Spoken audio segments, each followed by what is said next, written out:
نبی پاک صلی اللہ علیہ وسلم کا ارادہ نہیں تھا جنگ کا، حضور جنگ کے لیے نہیں نکلے تھے۔ قریش اس طرح کرتے تھے کہ مسلمانوں کے قافلے لوٹ لیتے تھے، لوٹ مار کرتے کرتے مدینے کی سرحد تک وہ آ جایا کرتے تھے۔ ایک قافلہ ابو سفیان لے کے جا رہے تھے تجارت کے لیے، تو اس میں سارے کافروں کا مال شامل تھا۔ ایک قافلہ جایا کرتا تھا، سارے اپنا اپنا مال شامل کر دیتے تھے۔ تو جو کہ یہ مسلمانوں کو ستاتے تھے، تو آج حضور علیہ السلام نے ارادہ کرم کیا کہ ان کے قافلے کو ہم نے بھی روکنا ہے، تاکہ ان کو اس بات کا احساس ہو کہ اس طرح نہیں کرنا چاہیے۔ اس قافلے کے لیے نبی پاک صلی اللہ تعالی علیہ وسلم نکلے، جنگ کا تو ارادہ ہی نہیں تھا۔ 313 لوگ حضور کے ساتھ تھے، اور سواریوں کی تعداد اس طرح کی تھی کہ بعض اوقات ایک ایک سواری پر 3 لوگ سوار تھے، تو 2 آدمی سوار ہوتے تھے، تیسرا پیدل چلتا تھا۔ اور قربان جائیں، حضور علیہ السلام کی مساوات کا یہ عالم تھا کہ نبی پاک تھے، حضرت مولا علی تھے اور جناب زید تھے۔ 2 سوار ہوتے تھے، ایک پیدل چلتا تھا۔ جب 2 غلاموں کے سوار ہونے کی باری تھی، آقا کے پیدل چلنے کی باری تھی، تو حضرت علی نے اور جناب زید نے عرض کی، حضور آپ بیٹھ جائیں، ہم پیدل چلتے ہیں۔ حضور فرمانے لگے، نہ تمہارے اندر طاقت زیادہ ہے اور نہ تمہیں ثواب کی ضرورت زیادہ ہے۔ مجھے اللہ نے طاقت بھی زیادہ دی ہے اور میں ثواب سے بھی مستغنی نہیں ہوں، لہذا تم اگر پیدل چل سکتے ہو تو میں بھی پیدل چلوں گا میں بھی پیدل۔ یہ چیز مساوات پیدا کرتی ہے۔ حضور اس طرح جا رہے تھے۔ ابو سفیان بڑے تیز آدمی تھے، جب پتہ چلا نا کہ مسلمان حملے کے ارادے سے آ رہے ہیں، تو ایک بندہ جلدی سے دوڑایا، مکے جا کے بتاؤ تم سب کا مال میرے پاس ہے، تو مسلمانوں نے حملہ کر دیا۔ خود اس طرح کیا کہ جس رستے سے وہ جا رہے تھے وہ رستہ بدل کے رستہ کوئی اور اختیار کر لیا۔ قافلہ بھی بچ کے نکل گیا۔ اہل عرب کا طریقہ تھا ایمرجنسی اعلان کرنے کا، ہمارے ہاں بھی طریقہ ہے، بریکنگ نیوز ہے نا جی، چور آ گیا، پھر وہ کئی دفعہ صحیح بھی آتا ہے تو لوگ یقین نہیں کرتے۔ ہر شے کی تو بریکنگ نیوز ہے، اور کھولیں تو بیچ میں سے کچھ بھی نہیں نکلتا، نیری نیوز بھی نہیں نکلتی، بریکنگ کیا نکلنی ہوتی۔ اس لیے میں کہتا ہوں کہ میڈیا کی ہر بات کو تسلیم نہ کر لیا کریں، سوشل میڈیا پہ چلنے والی ہر خبر کو نہ مان لیا کریں۔ یہاں تو اتنا عجیب حال ہے، ہمارے ایک بزرگ عالم دین ہے، بیچارے پچھلے دنوں وضاحت دے رہے تھے، خود بیٹھ کے کہہ رہے تھے وہ میں زندہ ہوں بھائی، کسی نے میڈیا پہ خبر دے دی کہ میں فوت ہو گیا ہوں۔ وہ کہہ رہے تھے مہربانی کرو مجھے سونے دو، سارا دن ٹیلی فون آتے ہیں اور لوگ مجھے ہی فون کر کے میری تعزیت کا پوچھنے لگ جاتے ہیں۔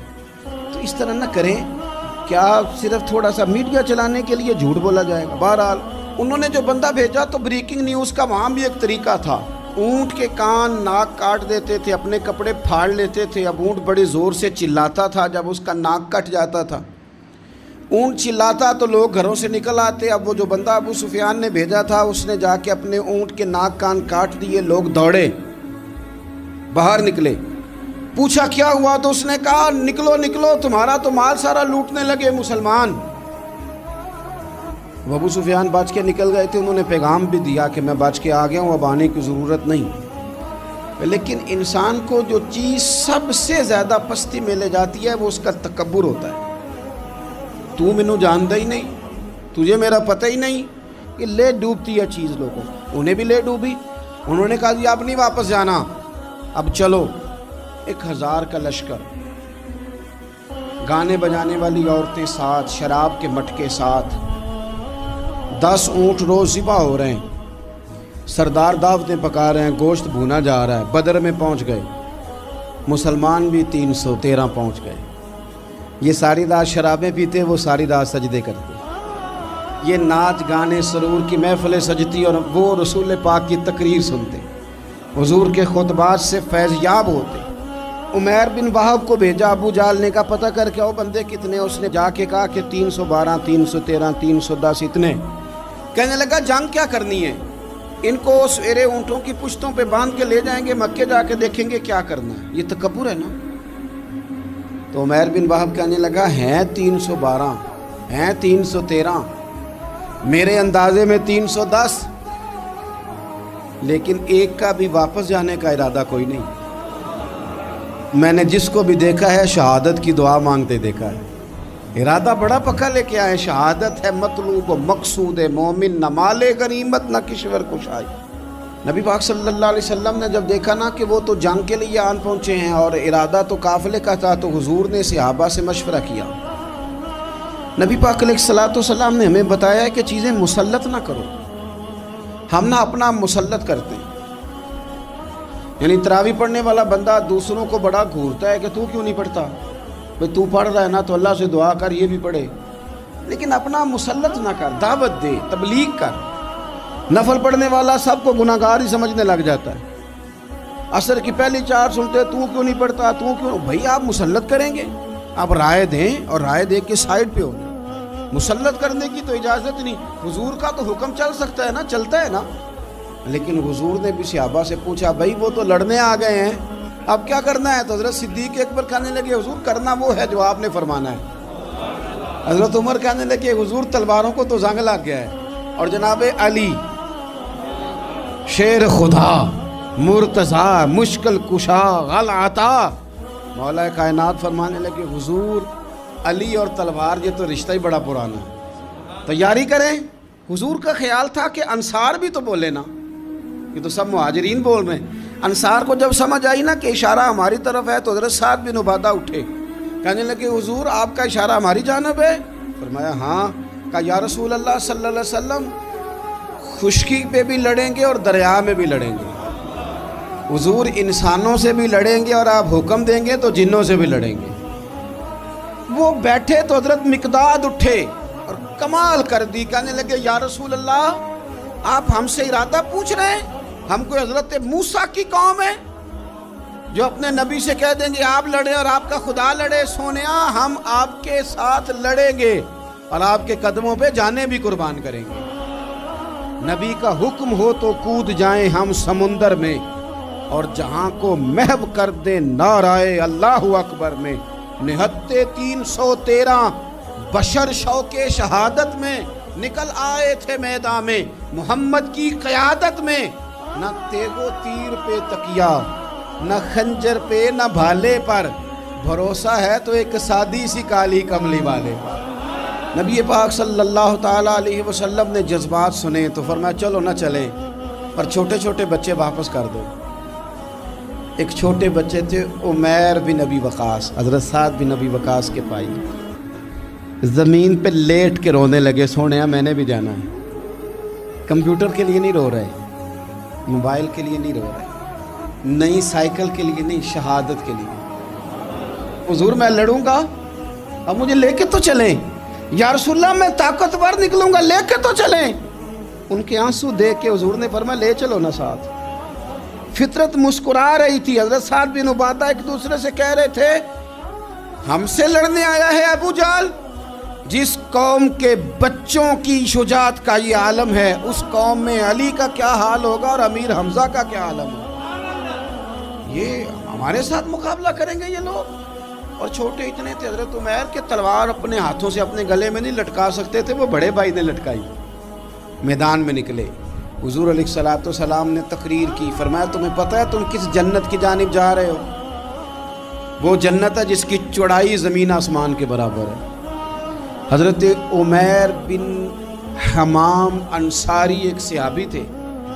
جب کریم نے فرمایا نا جنت کی چوڑائی، کسی چیز کی لمبائی زیادہ ہوتی ہے چوڑائی کم ہوتی ہے، جب فرمایا نا کہ چوڑائی زمین آسمان کے برابر ہے تو حضرت عمیر بولے، کہنے لگے واہ واہ واہ واہ واہ.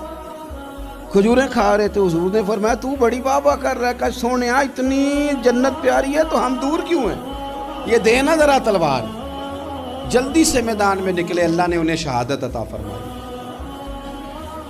رات ساری وہ مست رہے شراب کے نشے میں اور حضور ساری رات مصلی پہ رہے، ساری رات دعائیں مانگی. پتہ کیا کہا؟ اے اللہ یہ میری کل کمائی تھی 313 جو میں لے کے آ گیا ہوں، اگر یہ ہلاک ہو گئے تو قیامت تک کون تیری عبادت کرے گا؟ ان کی مدد فرما. اور ایک رات پہلے صفیں بھی سیدھی کرائیں، بلکہ صفیں سیدھی کراتے حضرت سواد کے پیٹ پہ چھڑی لگ گئی تو انہوں نے کہا حضور بدلا دیں. حضور نے کپڑا ہٹایا تو انہوں نے وجود چومنا شروع کر دیا. حضور نے ہمیں سبق دیا کہ صفیں بھی سیدھی کرانی ہے اور دعائیں بھی کرانی ہیں. صف بھی سیدھی ہو، مصلی بھی آباد، دونوں کام کرنے. اور پھر توکل ہو، پھر تمہارا دل جمے کہ انشاءاللہ فتح اللہ مسلمانوں کو دے گا، رونے نہ رویا کرو، معیشت کے، معاشرت کے، غریبی کے، تنگ دستی کے، فقیری کے رونے نہ رو، اللہ کی مدد کو آواز دو۔ ہم نے وہ لوگ بھی دیکھے ہیں بیچارے جو نہ اسلامی معیشت پہ بات کرتے ہیں، نہ معاشرت پہ، نہ اخلاقیات پہ، اور جب بھی بات کریں گے کہیں گے حضور کو تو علم ہی کوئی نہیں تھا، قاری کچھ نہیں سکتے، مجبور محض تھے معاذ اللہ، یہ تقریریں کریں گے۔ یہ مسلم شریف کی حدیث ہے، کوئی اختلاف والی بات نہیں، پر بعض اوقات نا دل کو تکلیف ہوتی ہے کہ یار اس طرح کی باتیں کیوں کرتے ہو، یہ مسلم ہے۔ حضرت انس بن مالک فرماتے ہیں ایک رات پہلے حضور نے چھڑی پکڑی اور میدان بدر میں جا کے فرمایا، لکیر کھینچ کے فرمایا یہاں ابو جہل مرے گا، یہاں عتبہ مرے گا، یہاں شیبہ، یہاں ولید مرے گا۔ حضور نے لکیریں کھینچی، فرماتے ہیں باقی لوگ جنگ لڑ رہے تھے اور میں چپ کے لکیریں بھی دیکھ رہا تھا کہ حضور نے لگائی تھی۔ فرماتے ہیں اللہ کی عزت کی قسم کوئی کافر 1 انچ بھی ادھر ادھر نہیں ہوا، جہاں نبی پاک نے لکیر لگا دی تھی وہیں مرا ہے۔ یہ شان اللہ نے حضور کو دی ہے، حضور کے علم مبارک کا یہ کمال ہے۔ نہ اس طرح کی باتیں کریں جس سے امت تقسیم ہو۔ سویرے جنگ شروع ہوئی، صبح 3 کافر میدان میں نکلے، عتبہ، شیبہ اور ولید، 3 انصاری مسلمانوں کی جانب سے مقابلے میں نکلے، لیکن وہ تکبر جو ہوتا ہے نا وہ جان چھوڑتا نہیں۔ تو ولید کہنے لگا، عتبہ شیبہ کہنے لگے ہم نے نہیں ان سے لڑنا، یہ تو ہمارے پائے کے ہی نہیں، کوئی قریش میں سے بھیجو، قریش میں سے۔ آپ نے کون سا ناراض ہونا ہے، ویسے چودھریوں کے بچے، سیٹھوں کے بچے کچھ بھی نہیں کر پاتے، کیونکہ ساری زندگی لوگ چودھری صاحب کہہ کے دماغ ہی نہیں ٹھیک ہونے دیتے، وہ رہ جاتا ہے کام سے ہی۔ میرے حضرت صاحب فرمایا کرتے تھے، میرے استاد جی، کسی گھر میں علم چلا جائے تو کئی دفعہ نکل آتا ہے، لیکن کسی گھر میں پیری مریدی چلی جائے وہ نہیں نکلتی، کیونکہ پیر کا بیٹا جس طرح کا بھی ہو لوگ پیر مان ہی لیتے ہیں۔ اور اسی طرح کسی گھر میں چودراہٹ چلی جائے تو وہ بھی باہر نہیں آتی۔ بچوں کو لوگ چودھری کہہ دیتے ہیں، وہ اس بیچارے کا بھی دماغ خراب ہوتا ہے، کچھ کر ہی نہیں پاتا۔ یہ چودراہٹ ہر جگہ مصیبت کھڑی کرتی ہے اللہ ماشاءاللہ۔ ولید کہنے لگا ہم نے نہیں لڑنا، یہ ہمارے پائے کے بندے پہ جو انصاریوں سے لڑے۔ تو فطرت مسکرا کے کہہ رہی تھی لگتا ہے تمہارا جلدی مرنے کا ارادہ ہے، ٹھیک ہے۔ پھر نبی کریم نے فرمایا ٹھیک ہو گیا، چلو۔ ابو عبیدہ بن جراح اٹھے، حضرت عبیدہ اٹھے، حضور نے فرمایا اب اللہ کا شہر امیر حمزہ اٹھے، حضرت امیر حمزہ اٹھے۔ تیسرے نمبر پہ حضور نے فرمایا یا علی یکم، علی اٹھنا جار ذرا نکلنا میدان میں۔ دیواریں ہلتی رہتی ہیں اور در کانپ جاتا ہے، علی کا نام سن کے اب بھی خیبر کانپ جاتا ہے۔ حضرت علی شیر خدا رضی اللہ تعالیٰ، مولا کائنات اٹھے، حضرت امیر حمزہ اٹھے، حضرت عبیدہ اٹھے، عتبہ کے مقابلے میں گئے، حضرت امیر حمزہ قتل کیا اپنے دشمن کو۔ شیبہ کے مقابلے میں گئے حضرت عبیدہ، لیکن حضرت عبیدہ بوڑھے تھے، اس نے ان پہ حملہ کیا، ان کا پیر کاٹ دیا۔ حضرت علی نکلے ولید کے مقابلے میں، 2 ہی ضربیں لگائیں، ولید کا سر کاٹ کے حضرت عبیدہ کی مدد کو بھی پہنچ گئے حضرت علی، اس کو بھی قتل کیا۔ پھر حضرت عبیدہ کو اپنے کندھوں پہ اٹھایا، نبی پاک کی بارگاہ میں لائے، انہوں نے حضور کے قدموں کو چوم کے کہا حضور مجھے شہادت ملی کہ نہیں ملی؟ نبی پاک نے فرمایا رب نے تمہیں شہادت کا درجہ دے دیا۔ اب میدان میں جہاد شروع ہوا، لڑائی شروع ہوئی، لوگ نکلے۔ حضرت زبیر بن عوام بھی برچھی لے کے، ایک کافر نکلا، آس اس کا نام تھا، وہ سارا لوہے کا لباس پہن کے آ گیا، صرف آنکھیں نظر آ رہی، بڑے مسلمانوں کو زخمی کر رہا تھا، اب کیسے لڑیں اس کے خلاف؟ تو حضرت زبیر بن عوام کے ہاتھ میں برچھی تھی، بس آنکھیں نظر، اتنی زور سے اللہ اکبر کہہ کے برچھی ماری نا کہ اس کا آپ نے گلا ہی کاٹ کے رکھ دیا، ہر چیز اس کے دماغ سے باہر نکل آئی، زمین پہ تڑپا۔ وہ برچھی اتنی پسند آئی نبی پاک کو، حضور کو صرف تسبیح پسند نہیں آتی، برچھی بھی پسند آتی، حضور کو صرف تلاوت والا مومن نہیں، جہاد والا بھی پسند آتا ہے۔ اصل پتہ مسئلہ کیا ہے کہ مسلمان نا ایک چیز دیتے ہیں پھر اسی کا شکار اور دوسری کو چھوڑ دیتے ہیں۔ دین ہمہ پہلو ہے، آپ سجدے کی بات بھی کریں، جہاد کی بھی کریں، دونوں دین ہیں، اور یہ یاد رکھیں کہ اسی سے مسلمان مضبوط ہوتا ہے۔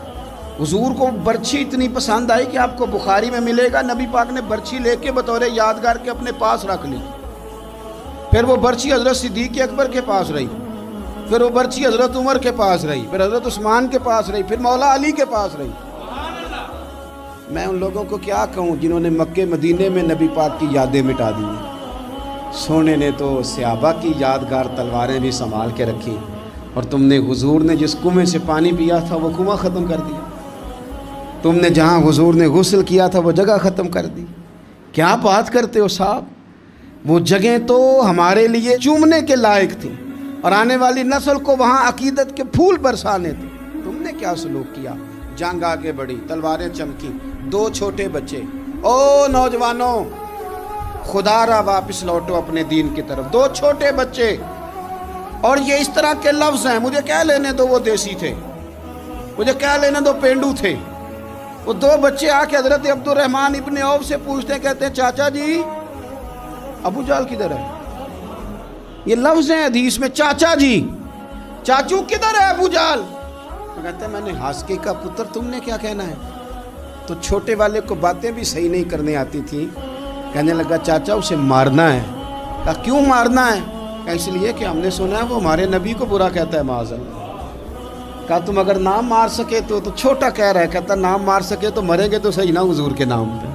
حفیظ جلندری کہتے ہیں وہ کہہ رہا تھا مریں گے یا ماریں گے اس ناری کو، سنا ہے گالیاں دیتا ہے وہ محبوب باری کو، معاذ اللہ حضور کو برا کہتا ہے۔ میدان میں آئے دونوں، زور زور سے تلواریں ماری، گھوڑے سے گرا لیا ابو جہل۔ حضرت معاذ جو تھے بڑے والے، ان کا بازو کٹ گیا، تھوڑا سا گوشت سال لٹک رہا تھا۔ یہ نرم و نازک بچے ہمارے، یہ میدانوں میں کام کریں گے، جن کو تھکاوٹ ہوتی ہے، جو پیناڈال کی گولی کھا کے سوتے ہیں رات کو، بازو لٹک رہا تھا۔ حضرت معاذ نے اس پر اپنا پیر رکھا، جھٹکا دے کے اتار دیا۔ حضرت عبداللہ ابن مسعود کو کہا، انہوں نے گردن کاٹ دی ابو جہل کی۔ دونوں تلواریں لے کے حضور کے پاس گئے۔ چھوٹا کہتا ہے حضور میں نے مارا ہے، بڑا کہتا ہے حضور میں نے مارا۔ کہتا ہے نہیں تو پیچھے تھا، میں نے مارا ہے۔ وہ کہتے ہیں نہیں تو بعد میں آیا تھا، میں نے مارا ہے۔ فرمایا تلواریں دکھاؤ نا۔ جب تلواریں دکھائیں تو حضور فرمانے لگے تم دونوں نہیں مارا ہے، برابر کا ثواب ہے۔ جس کا بازو کٹا تھا کریم رسول نے فرمایا ادھر لا نا بازو، وہ بازو لائے، حضور نے اسی جگہ رکھ کے نا دوبارہ لعاب دہن لگایا۔ حضرت معاذ حضرت عثمان غنی کے زمانے تک موجود رہے۔ فرماتے ہیں کٹنے سے پہلے طاقت کم تھی، جب حضور نے جوڑا ہے تو طاقت پہلے سے زیادہ ہو گئی ہے، پہلے سے زیادہ ہو گئی ہے طاقت۔ کہتے ہیں کہ نبی پاک سید عالم صلی اللہ علیہ وسلم کی خدمت میں حضرت عکاش آئے، کہنے لگے سونیا میرے جذبات کنٹرول میں نہیں آ رہے، میں ان بے ایمانوں کے گلے کاٹوں گا، پر میرے پاس تلوار ہی کوئی نہیں، کوئی تلوار ہو تو ماروں نا۔ ایک درخت کی جڑ تھی، ٹہنی تھی، حضور نے یوں کر کے کھینچی، فرمایا یہ لینا تلوار۔ کہتے ہیں وہ حضور کے ہاتھوں میں ٹہنی تھی، میرے ہاتھوں میں آتی گئی اور تلوار بنتی گئی۔ پھر اس سے کافر کاٹے حضور کے معجزات۔ 5000 فرشتہ بھیجا اللہ نے جنگ بدر میں۔ کتنے؟ یہ میں نے بات اس لیے بیان کی ہے کہ اقبال نے ایک مشورہ دیا، کہتے ہیں تو فضائے بدر تو پیدا کر، فرشتے تیری نصرت کو اتر سکتے ہیں گردوں سے، کتار اندر کتار اب بھی۔ اقبال کیوں ایسا کہہ رہا ہے؟ تو اقبال کہتے ہیں اس لیے کہ آج بھی ہو اگر ابراہیم کا ایمان پیدا تو آگ کر سکتی ہے انداز گلستاں پیدا۔ 5000 فرشتہ آیا۔ مجھے تو لگتا ہے فرشتوں نے بھی دعا کی تھی کہ یا اللہ ہم تیرے نبی کی قیادت میں لڑنا چاہتے ہیں۔ فرشتے آئے، سپر پاور تھی روما، بڑی طاقتور سمجھتی تھی، ایران، روم، یہ کیسر و کسرا، بڑی طاقتیں تھیں۔ عرب کے لوگ تو بوریا نشین تھے، صحراؤں میں نکل کے انہوں نے الٹ پلٹ کے نہیں رکھ دی سارا کچھ۔ علامہ اقبال سے کسی نے پوچھا تھا کہ مسلمان دوبارہ سے کبھی میدانوں میں آئیں گے؟ تو اقبال کہنے لگے ہاں ہاں ضرور آئیں گے، آئیں گے، یہ نکلیں گے۔ کیا کس طرح؟ کہنے لگے میں نے فرشتوں سے سنا ہے، نکل کے صحرا سے جس نے روما کی سلطنت کو الٹ دیا تھا، نکل کے صحرا سے۔ قدسی کہتے ہیں فرشتوں کو، اقبال کہتے ہیں رات وہ باتیں کر رہے تھے، میں نے سنا ہے کہ نکل کے صحرا سے جس نے روما کی سلطنت کو الٹ دیا تھا، سنا ہے میں نے یہ قدسیوں سے کہ وہ شیر پھر ہوشیار ہوگا، وہ جاگے گا، وہ بیدار ہوگا۔ یہ قدسیوں سے سنا ہے میں نے، وہ آئے گا میدانوں میں۔ گمسان کا رنگ پڑا، ابو جال قتل ہوا، امیہ قتل ہوا، کچھ دیر کے بعد مارا گیا، ابو البختری اور عتبہ اور شیبہ اور ولید بڑے بڑے سردار قتل ہوئے، 70 کافر مارے گئے، 70 مسلمانوں نے قیدی بنا، باقی بھاگ گئے اور سامان چھوڑ کے بھاگ گئے اور گھوڑے چھوڑ کے بھاگ گئے، اور جس کو ادھر بھاگنے کا موقع ملا ادھر بھاگا، کہہ رہے تھے ان کو باندھ کے لے جائیں گے، اور جس کو ادھر بھاگنے کا موقع ملا وہ ادھر بھاگا۔ پیچھے سے حضرت سعد بن عبادہ بول رہے ہیں، کہنے لگے ہم نے تو سنا تھا مردوں سے مقابلہ ہے، تم تو بیویوں سے بھی کمزور نکلے ہو، کیا بھاگتے ہو؟ 14 مسلمان شہید ہوئے صرف، 3 دن حضور نے قیام کیا بدر میں، قربان جائیں۔ جنگ کا آغاز بھی میرے نبی کے سجدے سے ہوا، اور جنگ ختم ہوئی تو پھر قریب سجدے میں چلے گئے۔ اللہ تیری مدد آئی تو کام بنا، تیری مدد نہ ہوتی تو کچھ نہ کر پاتے۔